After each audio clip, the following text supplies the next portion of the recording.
Hello students, good morning. खैरियत ना? चलिए, अच्छा है। आज का क्लास स्टार्ट करते हैं और मन लगा के, दिल लगा कर के पढ़िए थ्रू आउट द क्लास और समझ के पढ़िए।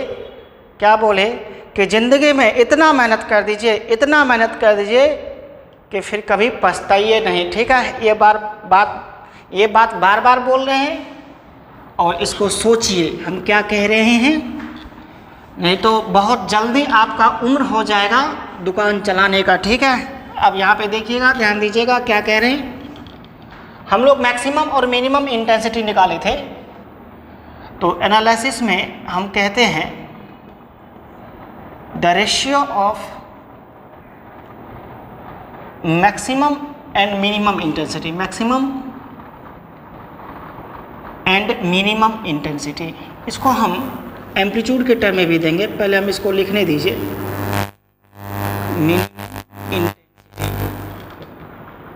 ठीक है।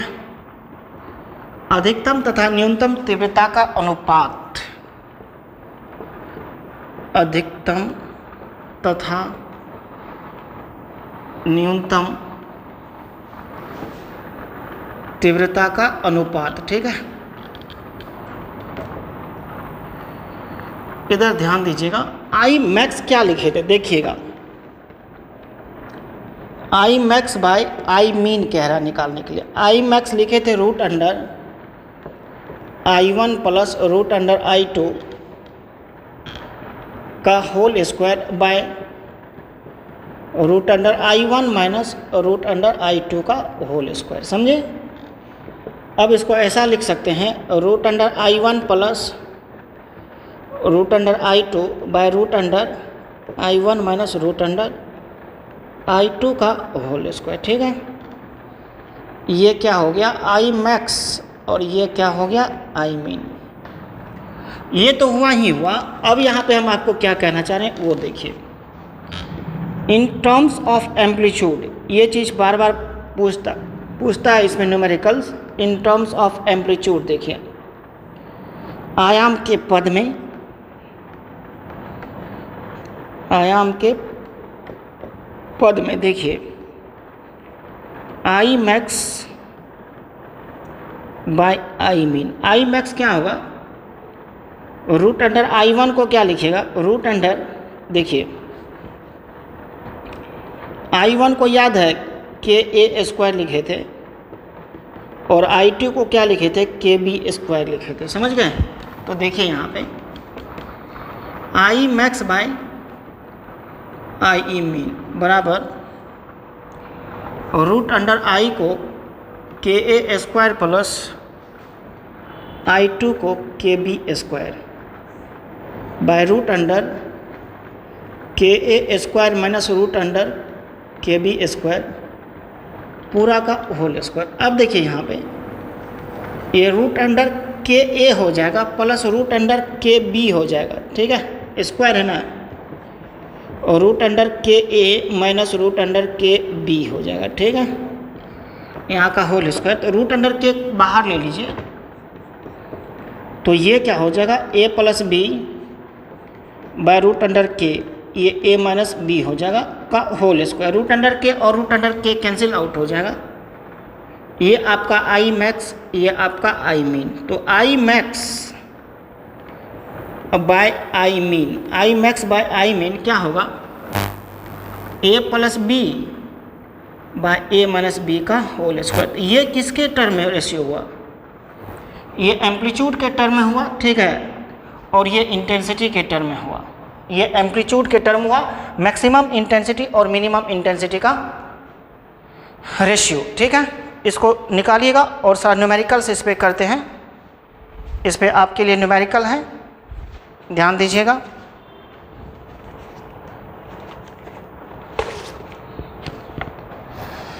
नोट कर लिए? अब ये I1 और I2 का रेशियो दिया हुआ है 81:1। ठीक है, तो आई मैक्स और आई मिनिमम का रेशियो मांग रहा है और इसमें भी और भी क्वेश्चन है। पहले इसको कर लेते हैं एक क्वेश्चन को, तब करते जाएंगे धीरे धीरे। तो देखिएगा,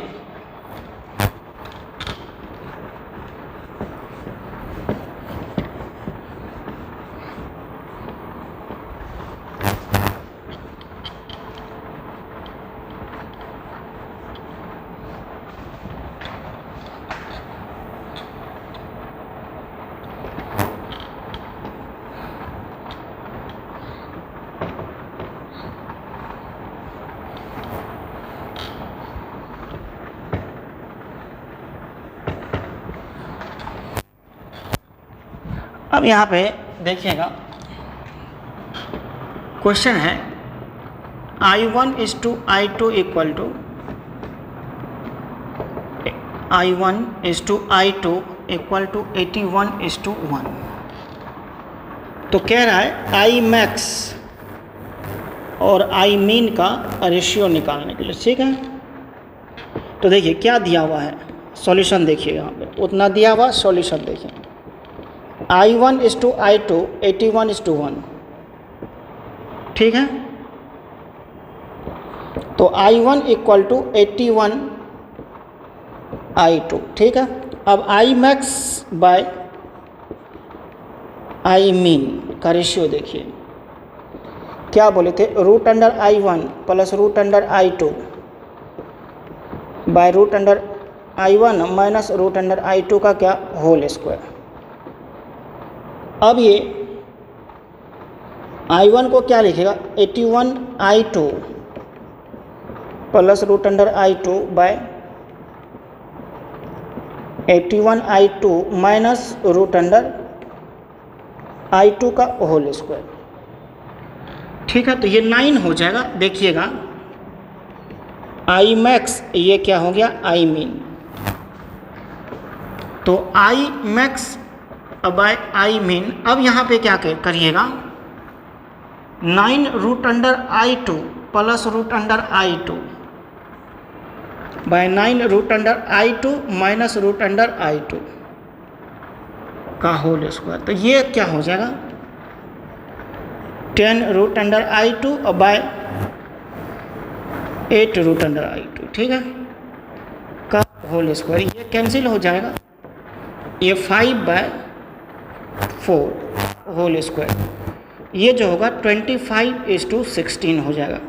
मीन्स आई मैक्स और आई मीन का रेशियो 25:16 हो जाएगा। इस न्यूमेरिकल को लिखिए, फिर नेक्स्ट न्यूमेरिकल देते हैं, 1 बाय 1 करते चलिएगा, अच्छा लगेगा। और ध्यान यहाँ रखिएगा, अच्छा से क्लास करिए तब समझ में आएगा। क्लास को समझते हुए करिए, जो चीज़ समझ के करिएगा वो आपके माइंड में रहेगा, जो चीज़ नहीं समझिएगा वो दिमाग से उड़ जाएगा और कभी भी फिर याद नहीं रहेगा वो चीज़। इसलिए बार बार कहते हैं कि समझ के क्या करिए तो भी अच्छा लगेगा, नहीं तो अच्छा नहीं लगेगा।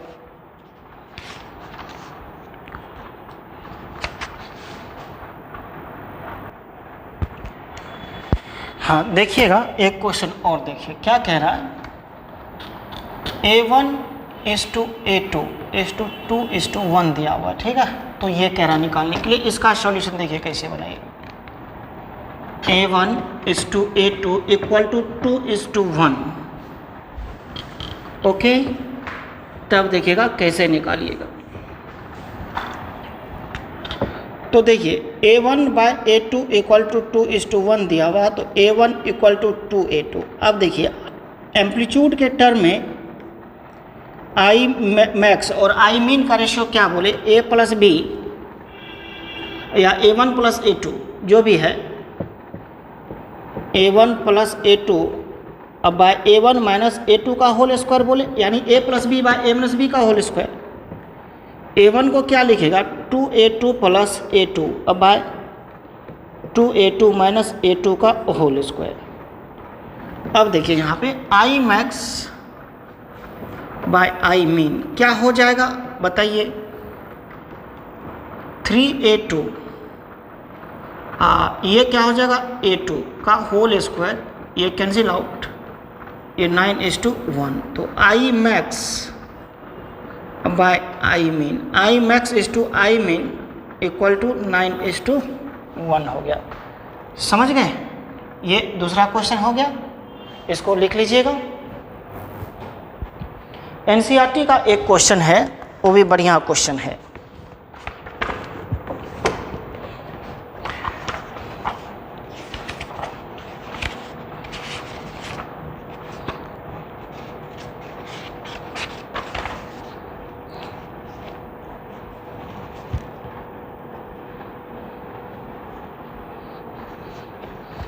जहाँ पे पाथ डिफरेंस लैम्डा है वहाँ पे इंटेंसिटी के है।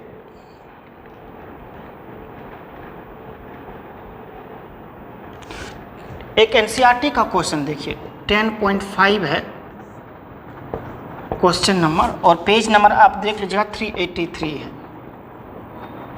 ठीक है, ये एनसीईआरटी का क्वेश्चन है, जरा सा इसको ध्यान दे करके बनाइएगा क्या कह रहा है। बहुत बढ़िया क्वेश्चन है। कह रहा है कि in Young's double slit experiment, इस क्वेश्चन को हम लिख देते हैं, हिंदी में लिख लीजिएगा। एनसीईआरटी आप डाउनलोड करके रखिए। देखिए, in Young's double slit experiment, double slit experiment, ठीक है। The slits are the Young's double slit experiment using monochromatic light, using monochromatic light, ठीक है, of wavelength lambda,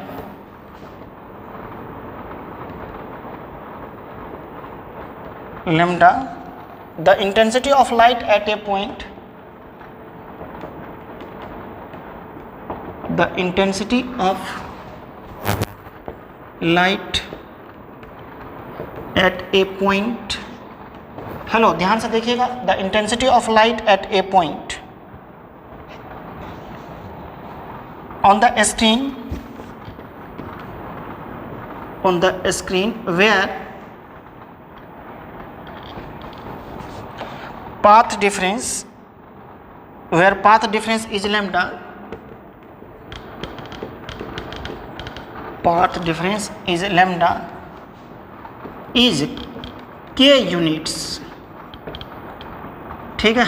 मतलब जहाँ पे पाथ डिफरेंस लैम्डा है वहाँ पे इंटेंसिटी आपका k है, ठीक है। तो कह रहा what is the intensity of light, बहुत बढ़िया क्वेश्चन है। What is the intensity of light, ठीक है। What is the intensity of light where path difference is lambda by 2, where path difference, ठीक है, is lambda by 2, समझ गए। जहाँ पे lambda by 3 कह रहा, lambda by 3, ये क्वेश्चन बहुत बढ़िया क्वेश्चन है। हम क्वेश्चन समझाते हैं, बहुत मज़ा आएगा इस क्वेश्चन को बनाने में। एनसीईआरटी का बहुत बेहतरीन क्वेश्चन है ये, ठीक है। देखिएगा, आइडेंटिकल सोर्स है, मोनोक्रोमेटिक आइडेंटिकल सोर्स है, दोनों का इंटेंसिटी सेम होगा। जैसे देखिए, एक सोर्स S1, एक सोर्स S2, ये S1 है, ये S2 है, ये दोनों जाकर के वहाँ पे इंटरफेयर किया, इसका इंटेंसिटी I0, इसका भी इंटेंसिटी I0। कह रहा है कि जहाँ पे पाथ डिफरेंस लैम्डा है वहाँ पे इंटेंसिटी k है। हेलो बच्चों, जहाँ पे पाथ डिफरेंस लैम्डा वहाँ पे इंटेंसिटी k। तो कह रहा है कि जहाँ पे पाथ डिफरेंस लैम्डा बाय 3 हो जाएगा वहाँ पे क्या इंटेंसिटी होगा। देखिए क्वेश्चन क्या कह रहा है, फिर से आप सोचिए, आपको बनाना है, आप ध्यान दीजिए, अच्छा लगेगा आपको। हम क्या कह रहे कि जहाँ पे पाथ डिफरेंस लैम्डा है वहाँ पे इंटेंसिटी k है। तो क्वेश्चन में पूछ रहा है कि वहाँ पे इंटेंसिटी निकालिए कि जहाँ पे पाथ डिफरेंस लैम्डा बाय 3 हो जाएगा। हेलो बच्चों, जहाँ पे पाथ डिफरेंस लैम्डा बाय 3 हो जाएगा वहाँ पे इंटेंसिटी निकालिए, ठीक है। तब आपको हम यहाँ पे बताते हैं देखिएगा इस क्वेश्चन का सॉल्यूशन, मज़ा आ जाएगा। Path difference lambda by lambda path difference lambda है, तो वहाँ पे इंटेंसिटी का फार्मूला हमारा क्या है, पहले पाथ से फेज निकाल लीजिए आप, ठीक है ना। कल फेज बराबर आपको हम बोले थे।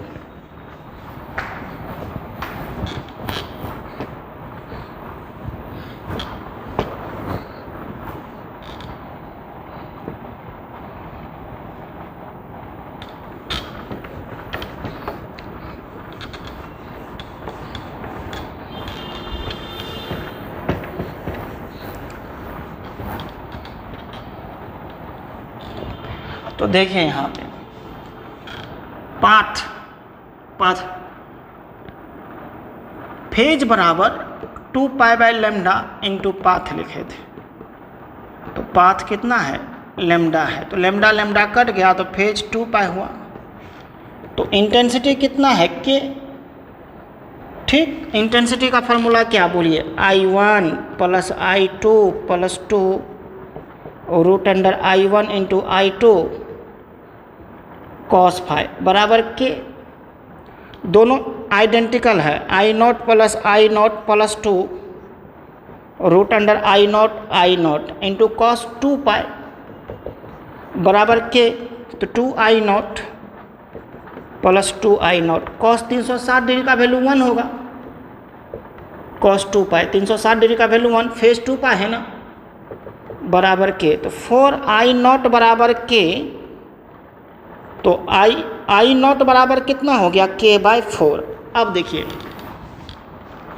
वेयर, अब यहाँ पे देखिए नो, पाथ कितना है, लेमडा बाई 3, तो यहाँ पे पहले फेज निकाल लीजिए, 2 pi by lambda into x, तो 2 pi by lambda into pi by lambda by 3, lambda cut गया, 2 पाई बाई 3, 2 पाई बाई 3 कितना हो गया बोलिए,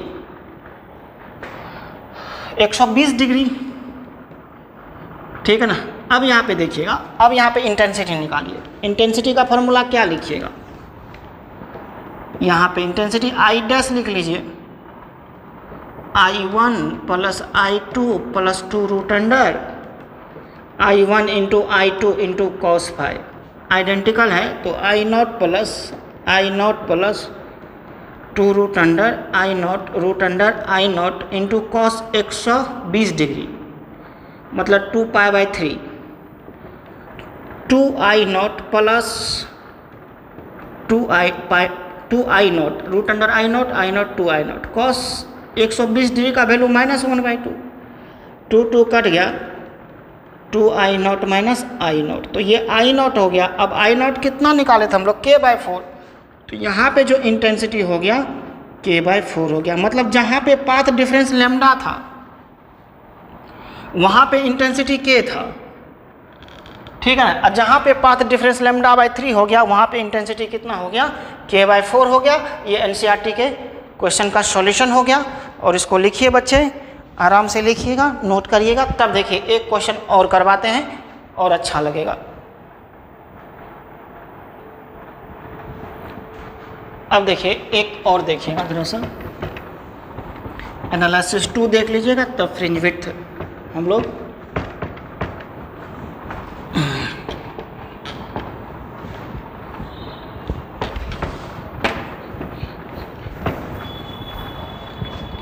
एनालिसिस 2 जो देखिएगा,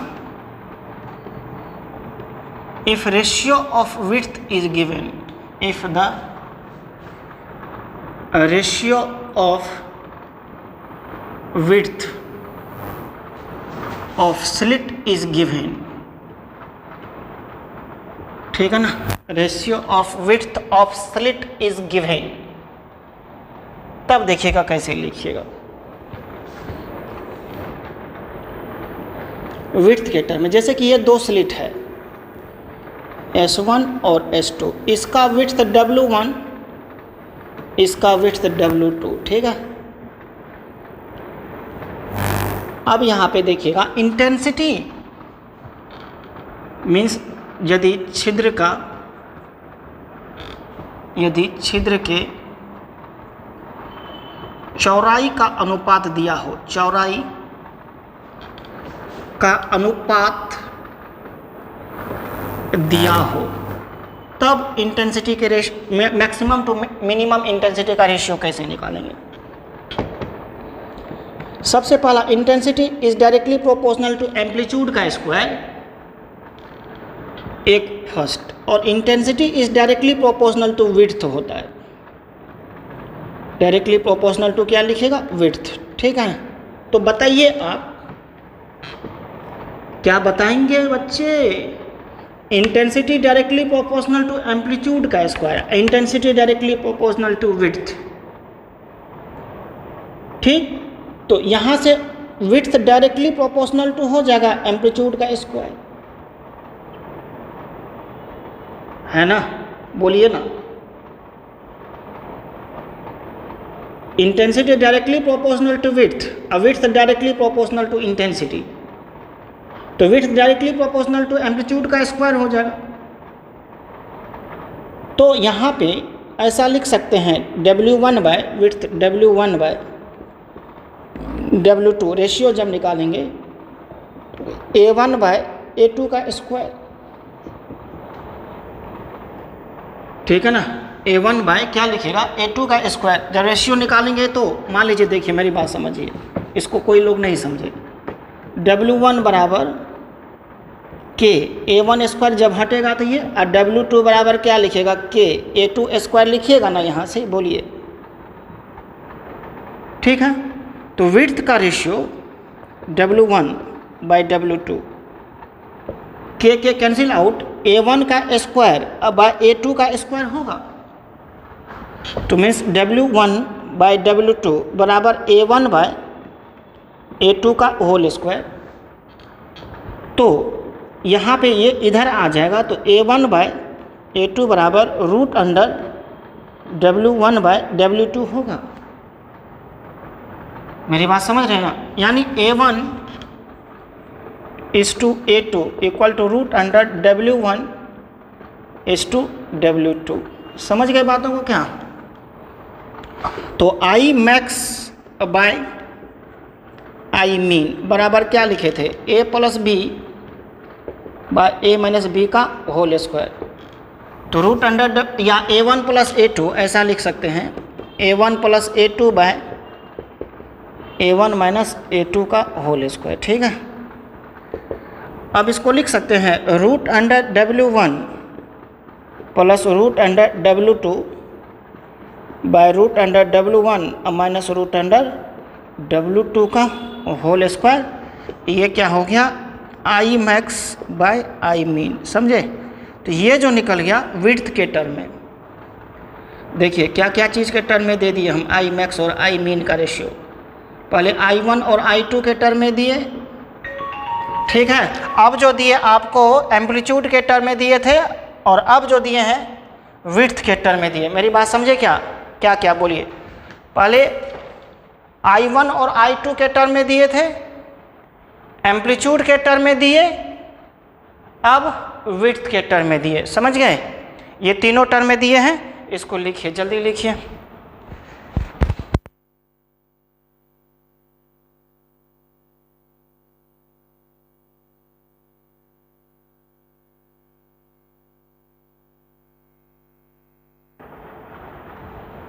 हाँ, तो देखिएगा यहाँ पे इंटेंसिटी का रेशियो क्या क्या चीज़ फार्मूला दिए आपको। ठीक है ना? अब नया टॉपिक स्टार्ट करेंगे। इंटेंसिटी का बहुत सारा करवा दिया आपको।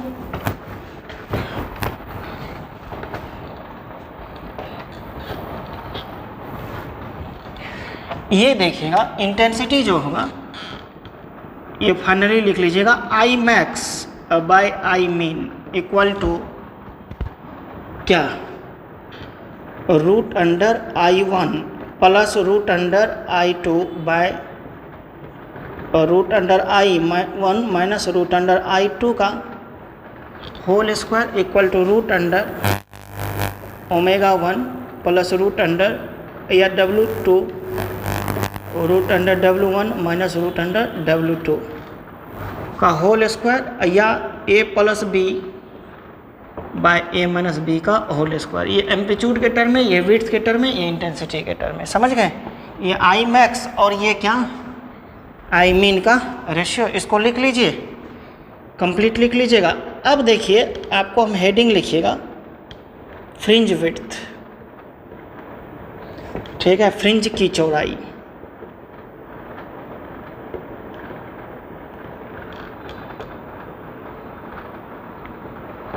फ्रिंज विड्थ लिखिएगा, ये इम्पोर्टेंट टॉपिक है और इससे हर एक साल क्वेश्चन आता है।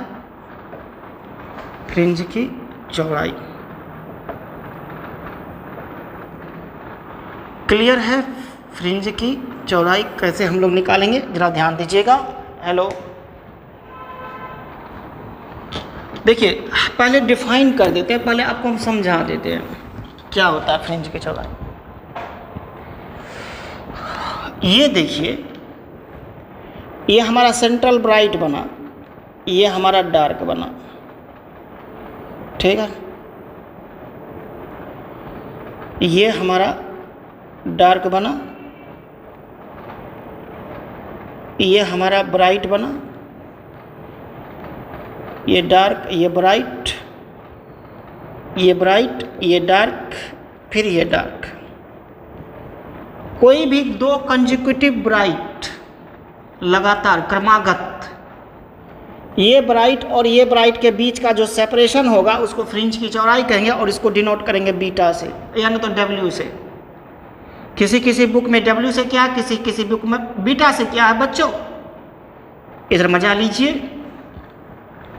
यानी तो दो कंजिक्यूटिव डार्क, ये डार्क और ये डार्क, क्रमागत डार्क, ये नहीं, ये और ये नहीं ले लीजिएगा, क्रमागत डार्क के बीच जो फ्रिंज की चौड़ाई, जो बीच जो सेपरेशन होगा उसको फ्रिंज की चौड़ाई कहेंगे।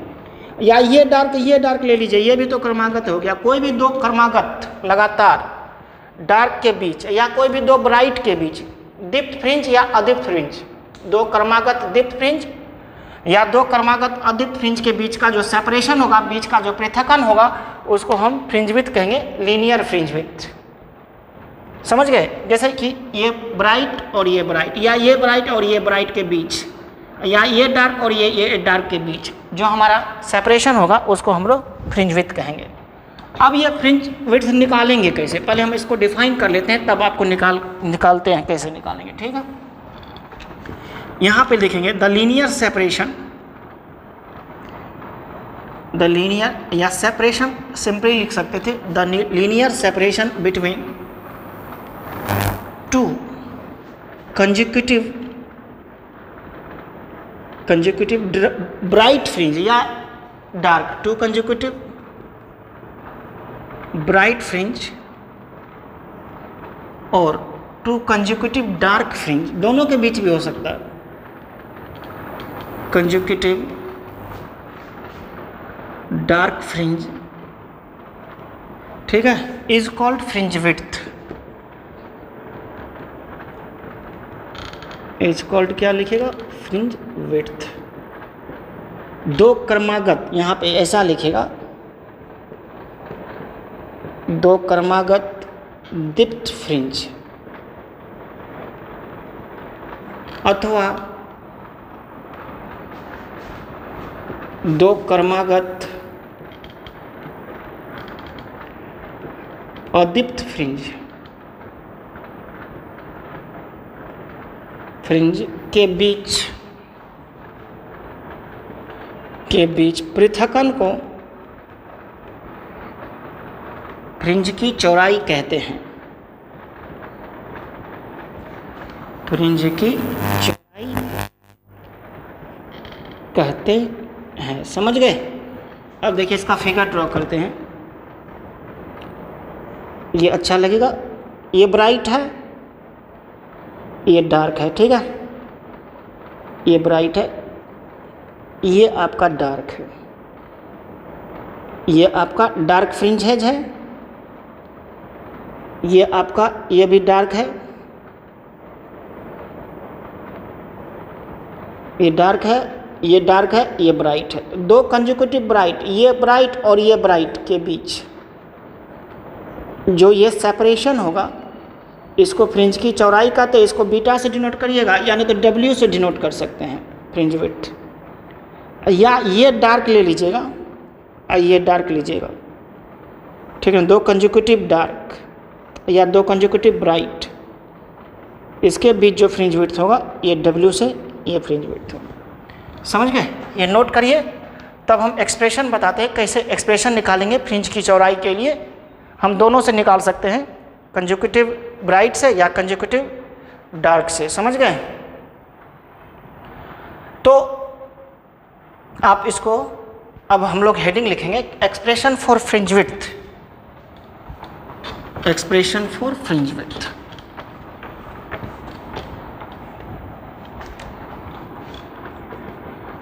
एक्सप्रेशन फॉर फ्रिंज विड्थ लिखिएगा, ठीक है। फ्रिंज की चौड़ाई के लिए व्यंजक, चौड़ाई के लिए व्यंजक, ठीक है। एक्सप्रेशन फॉर फ्रिंज विड्थ,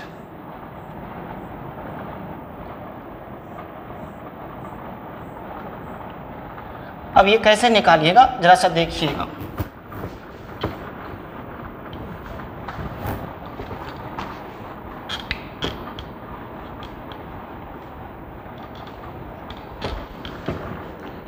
हम फिगर बना देते हैं, देखिएगा। ये 2 स्लिट है S1,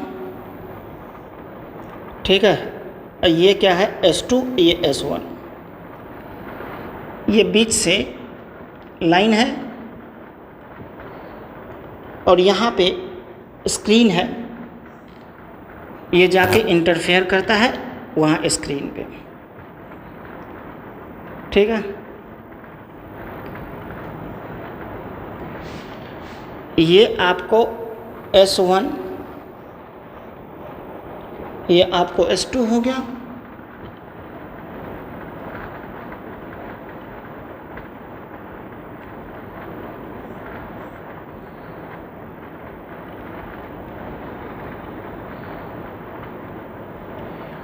और जो है ये जो सेपरेशन लीजिए स्लिट्स और स्क्रीन के बीच का जो डिस्टेंस है, ये सेंट्रल ब्राइट ले लीजिए, ये पॉइंट P ले लीजिए, ये Y डिस्टेंस लीजिए, ठीक है।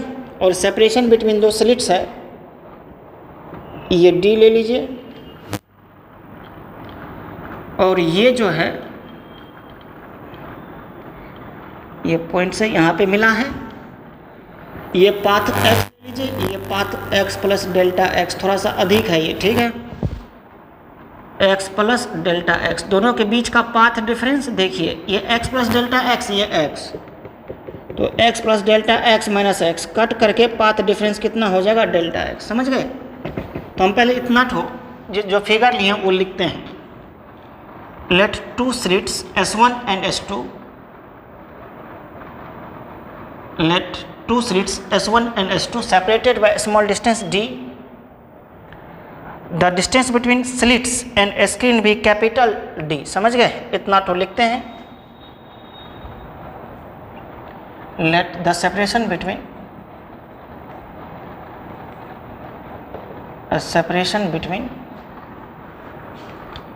two slits S1 and S2 B क्या लिखेगा small d and separation between slits and screen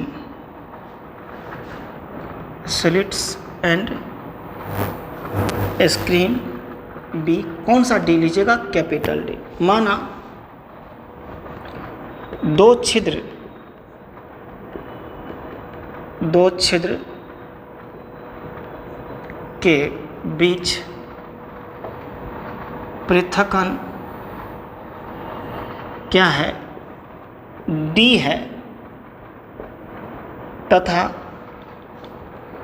छिद्र एवं पर्दे के बीच की दूरी कैपिटल डी है। समझ गए? अब यहाँ पे क्या कर देते हैं, एक परपेंडिकुलर यहाँ से ड्रॉ करते हैं। ठीक है, एक परपेंडिकुलर लाइन यहाँ से ड्रॉ करते हैं। कोई दिक्कत? अब ये मान लीजिए ए, ये पाथ डिफरेंस हो जाएगा। अब ये जो थीटा लीजिएगा तो ये भी आपका थीटा होगा। कैसे थीटा होगा ये आपको हम समझाते हैं। पहले इतना ठो नोट कर लीजिए, अच्छा से फिगर बनाइए, तब आपको समझाते हैं कि ये होगा कैसे। ठीक है, बहुत ही अच्छा डिस्कशन है।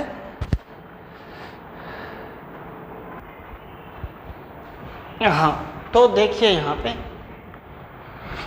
हम समझाते हैं वो थीटा कैसे हुआ और आराम से बनेगा। देखिएगा, ये बहुत ही अच्छा लगेगा और बहुत इजी मेथड से हम आपको बताते हैं निकालने के लिए।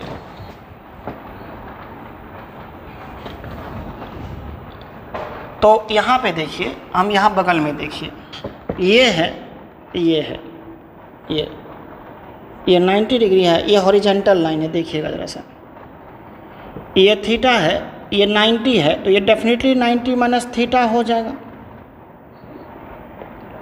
देखिए क्यों, ये 90 है, ये थीटा है, ये एक्स मान लीजिए, तो थीटा प्लस 90 प्लस एक्स बराबर 180। तो थीटा प्लस एक्स बराबर 180 माइनस 90, तो एक्स बराबर 90 माइनस थीटा, 90 माइनस थीटा, यानी ये कोण हो गया 90 माइनस थीटा। ठीक है, इसको मान लेते हैं हम वाई। अब ये 90 minus theta plus Y, 90 minus theta plus Y, ये वर्टिकल, ये हॉरिजॉन्टल, 90 डिग्री होगा ना। 90 माइनस थीटा प्लस वाई बराबर 90 कट गया, माइनस थीटा प्लस वाई बराबर 0, तो वाई बराबर क्या हो जाएगा, थीटा। मतलब ये वाला थीटा है तो ये वाला भी डेफिनेटली थीटा होगा। ठीक है, और ये वाला कितना डिग्री है, ये 90 डिग्री है। यहाँ पे परपेंडिकुलर डाले थे। तो देखिए 1 बाय 1 हम यहाँ पे करते जाते हैं। तो देखिएगा, in triangle S1 S2A, in triangle S1 S2A, तो ये आपका S1 है। ठीक है, ये S1 है, ये S2 है, ये आपका A है। देखिए ठीक से बनाइएगा, ऐसे मत बना दीजिएगा, यहाँ पे ऐसे थोड़ा टेढ़ा करिएगा, चूँकि यहाँ पे ये 90 डिग्री है, ये A है, ये थीटा है और ये स्मॉल d है। समझ गए? दोनों के बीच सेपरेशन d है। तो साइन थीटा बराबर परपेंडिकुलर बाय हाइपोटेनियस, तो ये थीटा सामने ये परपेंडिकुलर होगा S2A, hypotenuse d, S2A by d, तो S2A बराबर d साइन थीटा हो गया। ठीक है, अब इन ट्रायंगल देखिए, ये O मान लीजिए, O लिख लीजिएगा फिर से, in triangle OCP, in triangle OCP, theta को क्या लिखेगा, साइन थीटा, और साइन थीटा को क्या लिखेगा, tan theta. Hello, small angle के लिए साइन थीटा क्या हो जाता है, टेन थीटा। तो साइन थीटा को आप लोग क्या लिख दीजिएगा, टेन थीटा, और टेन थीटा को परपेंडिकुलर बाय बेस, तो परपेंडिकुलर है कितना, वाई, अब बेस कितना है, कैपिटल डी, तो y बाई कैपिटल डी हुआ। ठीक, y by capital, tan theta बराबर होगा ना लंब बटे आधार, तो लंब y है, आधार कैपिटल d है, तो साइन थीटा बराबर ये y बाई कैपिटल d हो जाएगा। इसका वैल्यू यहाँ रख दीजिए, तो S2A बराबर d into y by capital d, ये हो गया। अब पाथ डिफरेंस देखिएगा, यहाँ से पाथ डिफरेंस निकालते हैं। पाथ डिफरेंस कितना है बोलिए, हेलो प्लीज़ ध्यान दीजिएगा, पाथ डिफरेंस देखिए, पथांतर, पथांतर देखिएगा, पाथ डिफरेंस, ये x प्लस डेल्टा x, ये x, तो पाथ डिफरेंस तो डेल्टा x है, तो डेल्टा x बराबर क्या लिखिएगा, S2P माइनस S1P लिखिएगा। देखिए जरा सा, S2P में से S1P, यही ना पाथ का डिफरेंस, इसका पाथ है S2P और इसका पाथ है S1P, तो पाथ का difference S2P minus S1P। S2P को क्या लिख सकते हैं, S2A plus AP minus S1P लिखिएगा, ये डेल्टा X। हेलो बच्चों, अब देखिए ये परपेंडिकुलर है, एंगल छोटा है, मेरी बात समझिएगा, इसको थोड़ा बाहर में रफ में समझना पड़ेगा। हम यहाँ पे समझाने का प्रयास करते हैं। देखिए ये तीनों लगभग अभी ये दोनों बड़ा है, लेकिन लगभग तीनों यदि परपेंडिकुलर होगा तो इसको बहुत क्लोज होना पड़ेगा। ये तीनों परपेंडिकुलर होगा तो लगभग तीनों क्लोज होना पड़ेगा, तीनों लगभग क्या होगा, बराबर होगा, या दोनों बराबर हो जाएगा, ये दोनों बहुत क्लोज आएगा तो तीनों बराबर होगा, यानी S1P को हम लोग AP कह सकते हैं। यहाँ भी 90 डिग्री, यहाँ भी 90 डिग्री, लगभग ये एंगल छोटा है तो ये S1P और AP लगभग बराबर हो जाएगा, ठीक है ना, S1P और AP लगभग बराबर हो जाएगा, समझे। तो हम लोग S1P को AP लिख देंगे और AP कट हो जाएगा तो पाथ डिफरेंस क्या होगा, S2A, और S2A कितना निकाले, D into Y by capital D निकाले हैं, समझे। तो हम यहाँ पे लिख देते हैं, फिगर तो आप बना लिए होंगे और फिगर में O लिख दीजिएगा, पहले O नहीं लिखे थे। अब यहाँ पे देखिएगा स्मॉल एंगल के लिए AP बराबर S1P, मतलब S1P को आप लगभग AP कह सकते हैं, क्योंकि जब देखिए यहाँ पे लीजिए, देखिए जब तीनों एक दूसरे के परपेंडिकुलर हो जाएगा तो तीनों बराबर हो जाएगा, तो यानी S1P बराबर AP हो जाएगा। तो ये S2A plus AP minus AP cut जाएगा ये, तो पाथ डिफरेंस डेल्टा X बराबर कितना हो गया, S2A हो गया, और S2A कितना निकाले थे हम यहाँ पे, D into Y by capital D, ये पाथ डिफरेंस हो गया। Equation number 1 for constructive interference, देखिए फॉर कंस्ट्रक्टिव इंटरफेरेंस संतोषी व्यतिकरण के लिए, कल ही बताए थे, संतोषी व्यतिकरण के लिए पाथ डिफरेंस जो है कितना होता है, n लैम्डा, याद है। तो डेल्टा x बराबर n लैम्डा हो जाएगा, और डेल्टा x का वैल्यू पुट करिए, D into Y by capital D बराबर n लैम्डा, तो y बराबर यहाँ से हो जाएगा n lambda capital D by small d। ये क्या हो गया, y हो गया, y डिस्टेंस सेंट्रल ब्राइट से जो पॉइंट P था उसका डिस्टेंस हो गया कितना, बोलिए। यहाँ पे y इक्वल टू, यहाँ पे लिख देते हैं, देखिए y इक्वल टू हो गया n लैम्डा, ये उधर जाके मल्टीप्लाई होगा, n lambda into capital D by small d। ये y डिस्टेंस हो गया, कहाँ से, सेंटर से, C से लेके P तक का डिस्टेंस y हो गया, ठीक है। अब इसको नोट करिए, पूरा नोट करिए। फर्स्ट ब्राइट कहाँ पे बनता है, बोलिए। सेंट्रल ब्राइट जो बनता है वो सेंटर पे बनता है, उसके बाद फिर फर्स्ट ब्राइट, उसके बाद फिर सेकंड ब्राइट, फिर उसके बाद थर्ड ब्राइट। ये कंस्ट्रक्टिव इंटरफेरेंस के लिए लिखे हैं, तो ब्राइट फ्रिंज हमारा बनेगा, समझे। तो यहाँ पे देखिएगा, यहाँ पे इफ n बराबर वो जो लिखे हैं y बराबर क्या लिखे हैं वहाँ पे, y इक्वल टू लिखे हैं n lambda capital D by small d। If n equal to 0 लिखेगा तो y नॉट 0, ये जो बन जाएगा ये सेंट्रल ब्राइट बन जाएगा, मीन सेंट्रल ब्राइट वहीं C पे बन जाएगा, y 0। ये जो लिए थे स्क्रीन पे C है, ये पॉइंट P है, ये डिस्टेंस आपको y है, ठीक है ना। तो ये यहाँ पे शिफ्ट हो जाएगा, P यहाँ पे चलाएगा 0, मतलब 0 डिस्टेंस पे, यहाँ से 0 डिस्टेंस पे सेंट्रल ब्राइट हुआ। अब n बराबर 1 लिख दीजिए, n बराबर 1, तो फर्स्ट ब्राइट बनेगा, और n का 1 वैल्यू पुट करेगा तो lambda D by small d, ये हो गया फर्स्ट ब्राइट, ठीक है।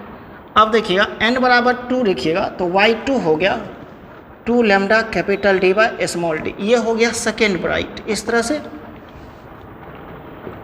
n बराबर 3, n बराबर n लिखेगा, n बराबर n-1 second last bright, n बराबर n-1 लिखेगा तो y n-1 lambda capital D by D second last bright.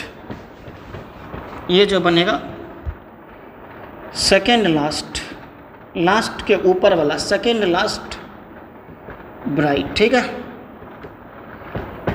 ये सेकेंड लास्ट ब्राइट बन जाएगा।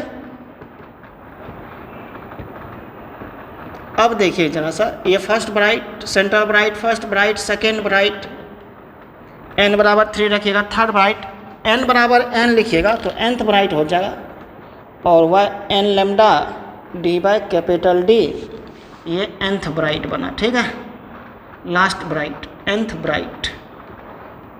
अब जो आपका फ्रिंज विड्थ था, फ्रिंज विड्थ क्या बोले थे, किसी भी दो कंजिक्यूटिव के बीच में, इसके बीच में या इसके बीच में, या y2 y3 के बीच में, y3 और y4 के बीच में, तो फ्रिंज विड्थ जो लिखिएगा यहाँ पे हमको डिस्ट्रक्टिव से भी निकाल के बता देते हैं। फ्रिंज विड्थ जो लिखिएगा W बराबर, आप कुछ भी लिख सकते हैं, आपका मर्जी है, y1 माइनस y0 लिख लीजिए क्योंकि कंजुकेटिव लेना है, या y2 माइनस y1 ले लीजिए, या y3 माइनस y2 ले लीजिए, या y4 माइनस y3 ले लीजिए, आपका जो मर्जी है। yn माइनस yn-1 लिख लीजिए क्योंकि दो कंजुकेटिव ब्राइट, किसी भी दो कंजुकेटिव ब्राइट के बीच ले लीजिएगा तो वो हो जाएगा। तब यहाँ पे आप क्या करिएगा, हेलो देखिएगा, तब यहाँ पे फ्रिंज विड्थ आप y1 माइनस y0 दे दीजिए, इससे अच्छा क्या होगा, आसान हो जाएगा। तो फ्रिंज विड्थ जो होगा क्या हो जाएगा बोलिए, lambda capital D by small D minus 0, तो fringe width lambda capital D by small D हो गया, समझ गए।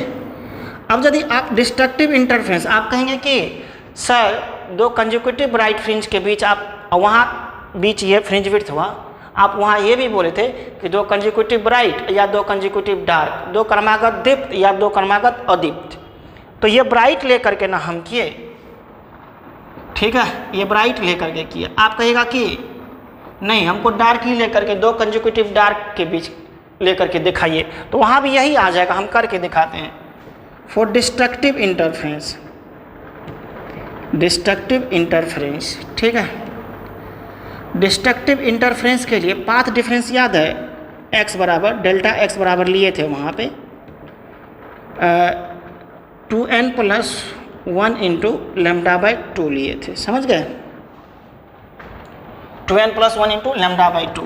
यहाँ पे डेल्टा x का वैल्यू पुट करिए, क्या पुट किएंगे, d into Y by capital D बराबर 2n plus 1 into lambda by 2, ठीक है। तो y बराबर यहाँ से 2n plus 1 into lambda into capital D by 2d हो जाएगा, समझ गए, ठीक है, ये y हो गया। अब n 0 रख देंगे तो लैम्डा d बाई 2d, ठीक। उसी तरह से n 1 रख देंगे 3 लैम्डा d बाई 2d। तो यहाँ पे सेंट्रल ब्राइट नहीं बनेगा, मतलब सेंट्रल डार्क नहीं बनेगा। डार्क जब भी स्टार्ट होगा तो फर्स्ट सेकंड थर्ड से, ब्राइट हमेशा सेंट्रल बनता है, डार्क सेंट्रल में नहीं बनता है, डार्क फर्स्ट से स्टार्ट होता है, सेकंड थर्ड फोर्थ। तो यहाँ तक लिखिए, विनाशी व्यतिकरण के लिए यहाँ तक लिखिए, तब इससे भी हम आपको प्रूफ करके, यहीं तक हो गया आपका। लेकिन आप कहिएगा कि सर डिस्ट्रक्टिव लेकर के भी हमको प्रूफ करके दिखाइए, तब हम आपको दिखा रहे हैं, आप देखिए, ठीक है, आराम से देखिएगा, इसको पहले लिख लीजिए। ये बहुत अच्छा डिस्कशन है, ठीक है ना, इस पे बहुत न्यूमेरिकल्स भी बार बार पूछता है। तो हम आपको क्या कह रहे हैं, मेहनत कर दीजिए और अच्छा पढ़ाई हो जाएगा। मेन है कि आप मेहनत ही नहीं करना चाहते हैं, आप इधर उधर बातों पे ज़्यादा ध्यान देते हैं। गांव में है तो और इधर उधर, यहाँ तो थोड़ा डर से पढ़ते भी थे, नहीं कल पिटाई लगेगा, तो वहाँ तो कोई पिटाई नहीं लगता है।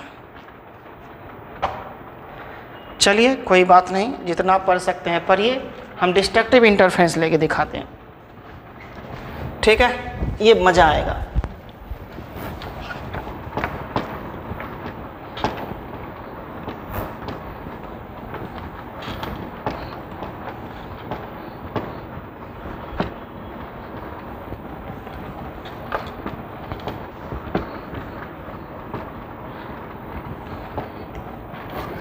अब यहाँ पे देखिएगा, प्लीज़ ध्यान दीजिएगा, इफ़ n बराबर 0, n बराबर 0 रखिएगा तो y1 बराबर लेमडा डी बाई 2d होगा। n बराबर 0 हो जाएगा वहाँ पे, तो ये क्या बनेगा, फर्स्ट डार्क बनेगा। यहाँ पे सेंट्रल डार्क नहीं होता है।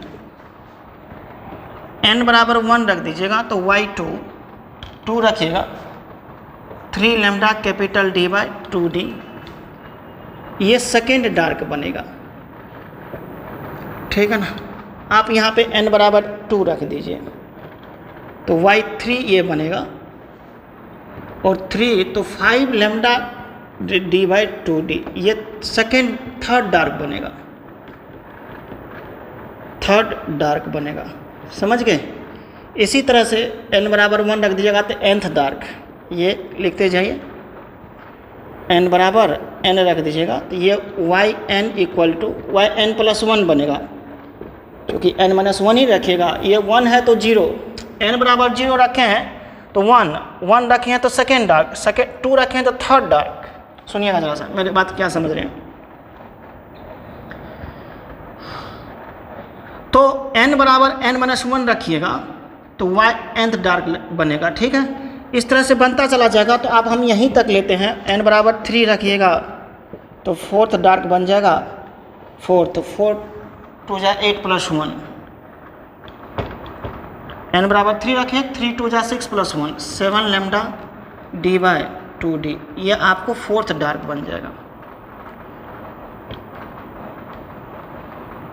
ये फोर्थ डार्क बन गया। इसी तरह से बनता चला जाएगा, फर्स्ट सेकेंड थर्ड। तो फर्स्ट डार्क बनने के लिए n बराबर 0 रखे हैं, सेकेंड के लिए n बराबर 1 रखे हैं, थर्ड के लिए n बराबर 2 रखे हैं। तो n बराबर n माइनस 1 रखिएगा तो ये क्या बन जाएगा, yn nth डार्क बनेगा, और 2 into n minus 1 plus 1 into lambda d by 2d, 2n minus 2 plus 1 into capital D by 2d, तो ये 2n minus 1 by 2d into capital D, ये हो गया लास्ट nth डार्क, समझ गए। तो उतना ज़रूरी नहीं है। अब जो आप फ्रिंज विड्थ लिखेगा यहाँ से, देखिए वही एक्सप्रेशन आ जाएगा फ्रिंज विड्थ के लिए जो पहले लाए थे। फ्रिंज विड्थ बराबर आप लिखिएगा क्या, W या बीटा, जो भी लिख सकते हैं, बीटा या W जो भी लिखिएगा। क्या लिखिएगा, या तो y2 माइनस y1 लिख दीजिए, या y3 माइनस y2 लिख दीजिए, या y4 माइनस y3, जो भी लिखना है आपको। तो आप यहाँ पे क्या लिख दीजिएगा, y2 माइनस y1 लिख दीजिए। तो 3 lambda d by 2d minus lambda d by 2d। अब क्या करिए, एलसीएम ले लीजिए, लेमडा d बाई 2d, तो 3 माइनस 1 हो जाएगा, 3 माइनस 1 क्या हो गया, 2 हो जाएगा। तो lambda d by 2d into 2 cancel out हो जाएगा। तो बताइए फ्रिंज विड्थ यहाँ से कितना निकल गया, यही निकल जाएगा, lambda capital D by small d निकल जाएगा। डिस्ट्रक्टिव इंटरफेरेंस से 2 कट करके ये जो निकाले, ये कहाँ से निकाले हम, डिस्ट्रक्टिव इंटरफेरेंस के फार्मूला से निकाले। y2 minus y1, y3 minus y2, y4 minus y3, y5 minus y4, कुछ भी कर दीजिए, ये आराम से निकल जाएगा, समझ गए।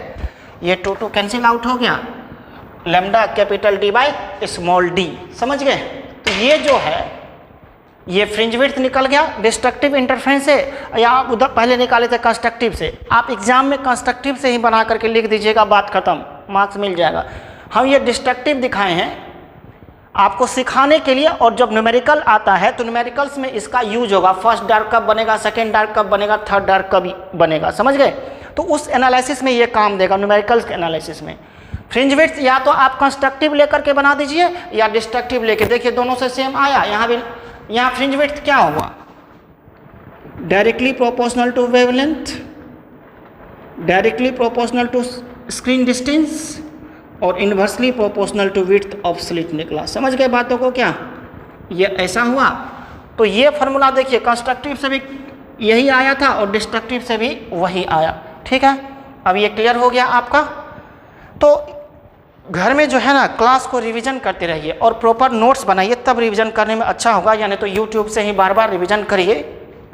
रिवीजन जितना करिएगा ना उतना आपको याद रहेगा, और जितना याद रहेगा ना फार्मूलाज, जितना कंसेप्ट है उतना बढ़िया रहेगा आपके लिए। और हम आपको ये भी कहेंगे, अब तो लॉकडाउन खुलने वाला है, आप लोग 1 जुलाई से ऑफलाइन क्लास के लिए आ जाइएगा। 1 जुलाई से ऑफलाइन क्लास स्टार्ट कर रहे हैं, उसमें आ जाइएगा आप लोग।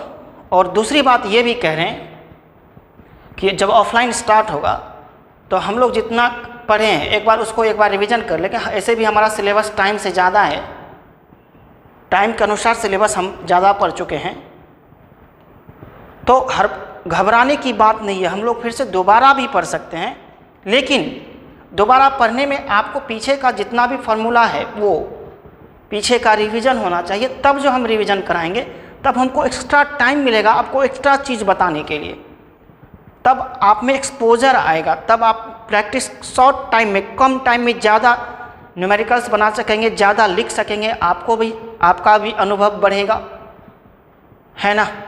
तो इसको लिख लीजिए, जब हम अब नेक्स्ट क्लास में आएंगे तब इस पे आगे डिस्कस करेंगे। तो आज यहीं रहने देते हैं, क्लियर है। घर में मेहनत करिए और अच्छे से पढ़ाई करिए, ठीक है। तो आप सबको बहुत बहुत धन्यवाद, बाय बाय। एंजॉय करते रहिएगा और पढ़ाई भी करते रहिएगा।